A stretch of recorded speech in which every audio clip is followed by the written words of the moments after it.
Hi ആദിലയാണ്. ഞാനിപ്പോ mid week വിഷനിലൂടെ പുറത്തു വന്ന ആദില ഇപ്പോൾ ലൈവിൽ വന്ന് പറഞ്ഞ ഒന്ന് രണ്ട് കാര്യങ്ങളാണ് നമ്മൾ ഈ വീഡിയോയിലൂടെ നോക്കുന്നത്. വീഡിയോ മുഴുവൻ കണ്ടതിന് ശേഷം നിങ്ങളുടെ അഭിപ്രായം ഒന്ന് കമൻറ്റായി രേഖപ്പെടുത്തും. നമുക്കറിയാം, നേരത്തെ പുറത്താവേണ്ടിരുന്ന ഒരു മത്സരാർത്ഥി ആയിരുന്നു ആദില എന്ന കാര്യത്തിൽ വലിയ സംശയമൊന്നുമില്ല. ഞാനിപ്പോ മിഡ് വീക്ക് ഇലക്ഷനൊക്കെ കഴിഞ്ഞിരിക്കാം.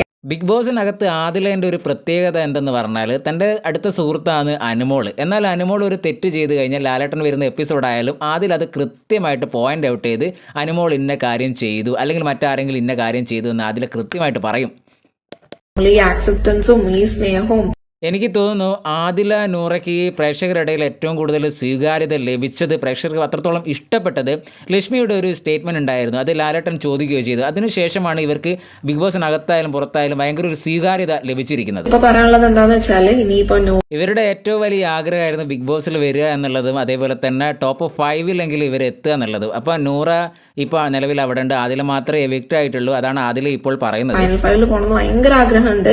ആ ആഗ്രഹം തന്നെയാണ് ഇപ്പോൾ ആദില പറയുന്നത്. ആദില മാത്രമേ പുറത്തായിട്ടുള്ളൂ, നൂറ അവിടെ ഉണ്ട്. അതുകൊണ്ട് നിങ്ങളുടെ വോട്ട് നൂറയ്ക്ക് ചെയ്ത് അവളെ ടോപ്പ് 5-ലേക്ക്, ഇപ്പോൾ ടോപ്പ് 6 ആണുള്ളത്, ഒരാളെങ്കിലും ഫൈനൽ 5 എത്തണമെന്ന്. ഇവരുടെ ഏറ്റവും അടുത്ത സുഹൃത്തായിരുന്നു അനുമോൾ. അനുമോളെക്കുറിച്ചൊന്നും ഈ വീഡിയോയിൽ പറയുന്നത് നൂറനെ എങ്ങനെയെങ്കിലും നിങ്ങൾ ടോപ്പ് 5 വോട്ട് ചെയ്ത് എത്തിക്കണം, ഞങ്ങൾ ഒരാളെങ്കിലും ടോപ്പ് 5 എത്തണം എന്ന് ഞങ്ങളെ ഏറ്റവും വലിയ ആഗ്രഹമായിരുന്നു. ഫിനാലെ വേദിയിൽ നൂറ ഉണ്ടാവണം, അത് കാണണം എന്നുള്ളത് എൻ്റെ ഏറ്റവും വലിയ ആഗ്രഹമാണ്. അതുകൊണ്ട് നിങ്ങൾ നൂറയ്ക്ക് വോട്ട് ചെയ്യണമെന്നാണ് പുറത്തിറങ്ങിയ ആദില ഈ വീഡിയോയിലൂടെ പറയുന്നത്.